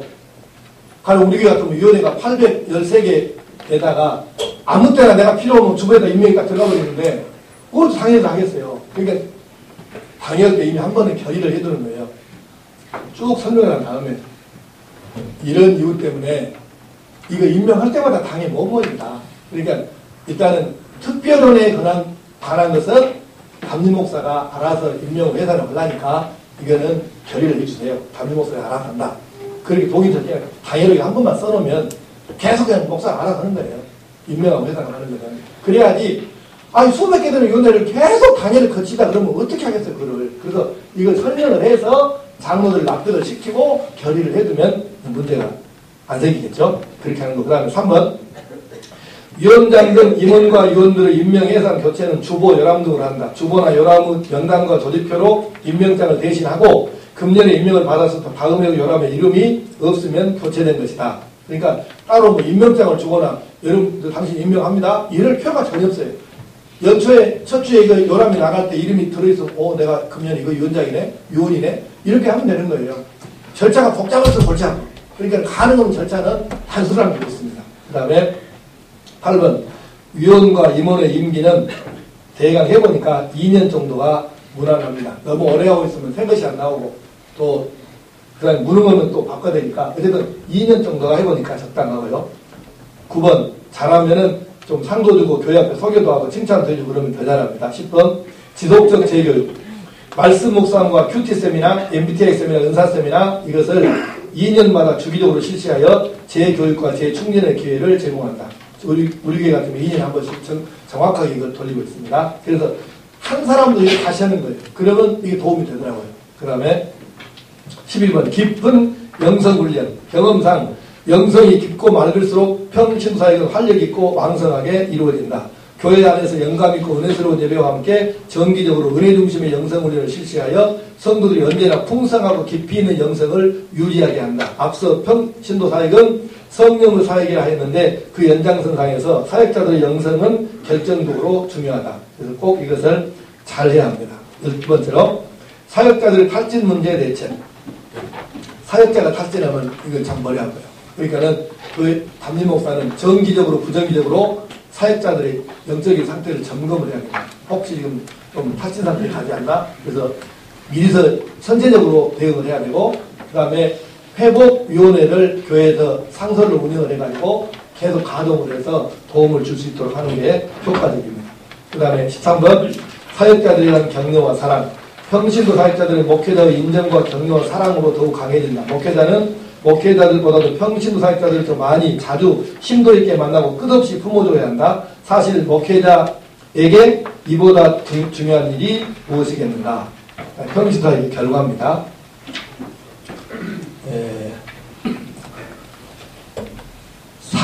성도들의 삶이 변합니다. 말씀대로 위원회 활동하면서 말씀대로 적용을 하다 보니까 삶이 안 변할 수가 없어요. 그렇게 안 변했던 사람들이 변하기 시작합니다. 두 번째, 교회생활, 신앙생활이 즐겁습니다. 자기가 할 줄 모르는 것, 못하는 걸 시키면 짜증나는데 자기가 잘할 수 있는 것, 자기 은사에 맞는 걸 시키니까 재밌잖아요. 그래서 신앙생활이 즐거워집니다. 세 번째, 교회가 언제나 활력이 넘칩니다. 다른 우리 교회 같은 경우에 위원회가 800개가 돌아가려 그러면은 교회가 언제 와도 예배당하니 조용할 날이 없습니다. 그러니까 다른 사람들이 와, 아니 뭔 교회가 이렇게 복잡하냐고. 그런데 그게 정상이에요 교회가. 그러니까 활력이 넘칠 수밖에 없죠. 네 번째, 목회자가 본질에 충실해진다. 목회자가 이렇게 되니까 시간이 좀 여유가 있잖아요. 그러니까 본질적인 일에 더욱더 매진하고 몰입할 수가 있습니다. 다섯 번째, 지역사회에서 교회에 대한 인식이 바뀐다. 한국교회가 지금 정말 이 사회를 끌고 가는 것이 아니라 지탄의 대상이 되어 있는데 이걸 바꾸는 지역사회로부터 이 인식을 바꾸는 건 너무너무 중요해요. 근데 그게 평신사역으로 가능하더라고 해보니까. 그래서 이거는 5번은 해보니까 너무 효과적인 것이라 강조를 많이 하고 싶은데 시간이 없으니까 그냥 넘어갑시다. 6번 정착률이 높아진다. 뭐 짤막한 얘기 할게요. 시간이 없지만 이제 어떤 이 주보가 굉장히 유명해요. 완도에서 이걸 전도지로도 쓰거든요. 전도할 때도 이걸 사용하니까 모르는 사람이 거의 없어요. 그런데 우리 교회 나온 지가 한 6개월 정도밖에 안 되는 어떤 남자가 세례도 안 받았죠. 그런데 자기 친구들 모이는데 가갖고 어느 날 이 주보를 한 권 갖고 와가지고 야 이거 나왔으면 이거 못 나와 알아? 이랬다는 거예요. 그러니까 대충 들어보니까 다시 지가 교회 나가지고 얼마 안 된 것, 네가 뭐 하는데? 그러니까. 근데 그 친구가 누구냐면, 교회 나온 지 2달인가 됐을 때, 이 주보 이제 관련 위원회가 몇 개가 있어요. 주보 편집위원회가 있고, 인쇄위원회가 있어요. 우리가 교회에서 웬만한 인쇄물을 다 만들어요. 인쇄실을 교회가 마련했거든요. 그래서 이제 편집위원장이 출력해가지고 넘겨주면 인쇄 파트에서 인쇄를 짜게 됩니다. 그 다음에 재책위원회가 있어요. 이게 주마다 800부를 만드는데 48페이지를 800부를 책으로 만들려고 하면 이게 쉽지 않아요. 어렵잖아요. 그런데 재책을 하는데 토요일 저녁 8시면은 위원들이 모여갖고 책을 만들거든요. 그런데 이 친구를 재책위원장이 불렀어. 2달밖에 안 되더라. 당신 토요일 8시에 교육관으로 왔나? 그래서 우리 뭐 하는지니까 우리 주보 책 만든다니까. 아이고 나는 못하지. 이제 내가 교회 나온 지 내가 어떻게 아무도 모르는 뭘 하니. 손만 있으면 돼. 그 이제 손만 있으면 된다 하니까 알았다 그러고 이제 갔어요. 근데 가보니까 이 주보를 허치켜서 이렇게 팍팍 누른 사람을 찍새, 자기들 말로 찍새라고 하고, 이제 어떻게 눌렀으면 반으로 접어서 눌러야 돼. 이걸 접새라고 하고. 자기들끼리 뭐 찍새, 접새, 꼽새 이렇게 이제 이름을 정했다 하더라고요. 근데 이 사람에게 뭘 시켰냐면은 찍새를 시킨 거예요. 이게 허치켜서 팍팍 2번을 눌러야 되거든? 이게 찍새를 주보를 만든 사람인데, 자기는 그러니까 자기 딴에는 굉장히 이렇게 자부심을 느낀 거예요. 나도 우리 교회에 가갖고 이거 만드는 사람이다. 그러니까 친구들한테, 야, 이거 나왔으면 안 돼. 이거 알아? 이랬다는 거예요. 그러니까 이 얘기는 뭘 뜻하냐면은 우리 교회 나온 지가 6개월밖에 안 된 사람이지만은 우리 교회란 말을 하게 되고 쉽게 우리 교회란 말을 쉽게 한다는 거예요. 그리고 적응을 빨리 하니까 정착이 자연스럽게 빨리 된다는 거예요. 그러니까는 아니 여러분 이거 주보 책 만드는데 신앙하고 뭔 관계 있어요? 예수 안 믿는 사람도 할 수 있잖아요. 그러니까 위원회가 많다 보니까 별의별 얘기 다 있잖아요. 나중에 집에 읽어보세요. 위원회가 나도 머리가 좀 좋은가 봐요. 내 머리가 괜찮은가 봐. 이 위원회를 다 내가 만들었으니까. 이 웃으려고 하는데 좀 썰렁게 해야 아니 이게 위원회 800개를 만드는데 여러분 한번 읽어보세요. 그냥 여러분이 하려고 하면 쉽게 안 나와요. 어쨌든 이거 30년도 안 하면서 만들어진 거예요. 위원회가. 그래서 이렇게 다양한 위원회를 통해 가지고 신앙이 오래 안 돼도 할 수 있는 일, 그 다음에 믿음이 없어도 할 수 있는 일, 몸만 성으면 할 수 있는 일, 그러나 또 반대로 신앙의 연조도 있어야 되고 신앙이 깊어야 할 수 있는 일 다양하게 있어요. 그러니까는 다 맞는 데다 사람을 꼽아 넣으면 돼. 그렇게 해서 이렇게 하다 보니까 자연히 정착률이 높을 수밖에 없게 되죠. 그 다음에 7번 전도가 자연스럽게 이루어진다. 한번 읽어볼까요? 전도와 관련된 위원회도 많지만 이런 전도위원회의 전도 말고도 평신도들이 주민들과 가까이 지내면서 교회의 사역을 이야기하고 교회를 자랑하고 삶의 보람을 느끼는 이야기를 하게 되어 주민들이 스스로 교회를 찾고 자연스럽게 전도가 이루어진다. 그러니까는 우리 교인들이 불신자들 만나고 전도를 하고 온 것이 아니라 이 교회 다니면서 난 너무 재밌다.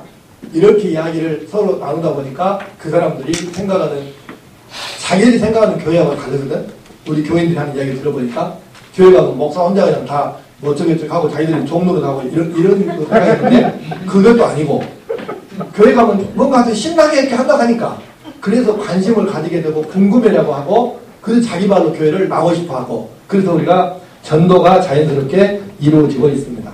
그 다음에 8번 신앙생활은 지정의 균형이 생긴다. 교회 보면 꼭 골통들 있잖아요. 기도만 죽어라고 이거 안 하면 안 된다든가 성경도 안 읽은 것이 하고 또 성경 읽은 것도 아주 벼슬처럼 내놓고 멸류관처럼 자랑하는 사람도 있고 별의별 사람 다 있는데 평신사역을 하게 되면은 이 지정의가 균형을 갖도록 하게 됩니다. 그 다음에 9번 분쟁과 시기가 사라지고 배려와 존중하게 된다. 사람은 그래요. 내가 인정을 못 받고 존중을 못 받을 때 누군가가 잘하는 사람이 있잖아. 그러면 자식 별것도 아닌 것이 이러면서 괜히 이렇게 막 주먹이 막 뒤집어져. 그런데 내가 막 사람들에게 박수받고 칭찬을 받을 때에 누군가 잘하는 사람이 생기면 인정이 되는 거예요. 그게 기분이 안 나쁘다. 근데 나는 사람들에게 인정을 못 받는데 누가 잘하면 기분 나쁜 거예요. 그게 어쩔 수 없어서는. 근데 교회 안에 예수 믿는 사람은 똑같더라고. 집사도 마찬가지로 장로도 똑같아요. 이건 다름이 아니더라고. 그러니까 교회에서 분쟁과 시기가 사라지고 배려와 존중이 있다. 그 다음에 10번 교회의 개혁과 갱신이 자연스럽게 이루어진다.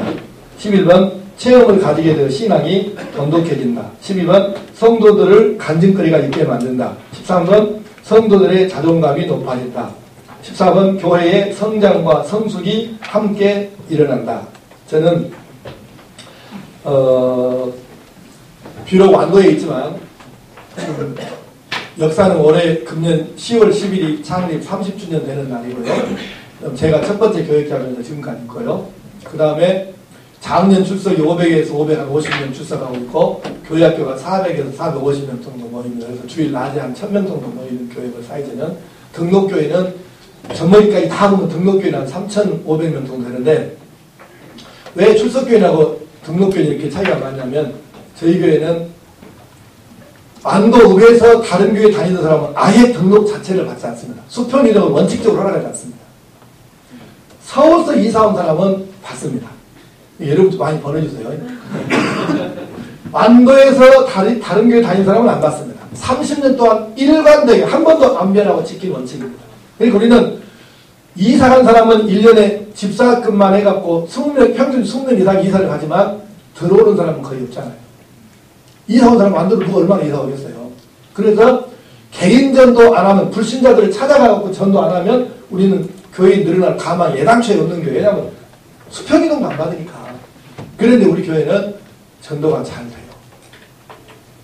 계속 성장하고 있습니다. 이유가 뭘까요? 평신도들이 열심히 뛰고 그 다음에 성숙이 함께 일어나는데 지금 우리 교인들은 시험 들 일이 별로 없어요. 평신도사를 열심히 하면 시험 들 수가 없습니다. 왜냐하면 자기 신앙이 살아있습니다. 신앙이 죽을 때 시험 드는 거지. 그래서 성장과 성숙이 함께 일어나고 있습니다. 15번 평신도가 목회자의 평생 동역자가 된다. 그렇습니다. 부목사는 평생 동역자 어려워요. 여러분도 앞으로 부목사 할 사람 많겠지만 담임목사가 평생 동역자 하겠습니까? 못하죠.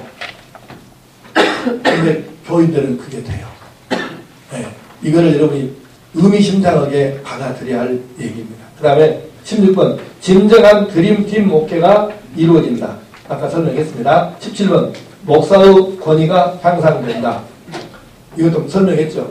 나같이 권위 있게 목회하는 목사가 대한민국에 몇 사람 없습니다. 네. 그 다음에 18번 목회가 즐겁고 행복해진다. 저는 진짜 행복하게 목회하고 있습니다. 네. 정말 행복합니다. 목사 된 게 너무 감사하고 너무 행복합니다. 그 다음에 19번 성도들을 진심으로 사랑하게 된다. 이거는요 제가 지금 전국적으로 이렇게 세미나도 불려다니면서 많이 나가게 되고 지금 언론에 보도된 것도 한 30차례 보도되고 보니까 이게 뭐 때문이냐면 사람들은 잘 모르고 뭘 모르니까 제가 뭘 잘해갖고 그런 줄 알아요. 근데 그건 진짜 착각입니다. 우리 교인들이 평신도들이 열심히 뛰어갖고 소문이 나가지고 저를 여기서 오라고 그러고 지금 한 교수님도 저도 한번 오라고 해서 지금 제가 온 것이지요. 제가 잘한 게 아니고 평신도들이 열심히 뛰어갖고 제가 덕을 본 거잖아요. 그리고 기독공부에서 취재를 왔는데 내가 그랬어요. 저도 사투리로 이 말을 꼭똑하게 해주시오. 지금 다른 유명한 교회들은 목사님이 카리스마가 있고 뛰어나고 훌륭해가지고 교인들이 덕보고 교회가 덕보는데 우리 교회는 그 교회들은 정반대 교회입니다. 교인들 때문에 목사가 덕보고 교인들 때문에 목사가 유명해졌으니까 정반대의 교회니까 이 말을 꼭똑하게 써주시오. 그랬더니 기독공부에서 꼭 그렇게는 안 썼지만 비슷하게 써줬습니다. 네. 근데 여러분 재밌는 게 뭐냐면 나는 하나님이 지금 내가 이렇게 말하고 있는 걸 지금 지켜보시지 않겠어요? 하나님 앞에서 하는 말인데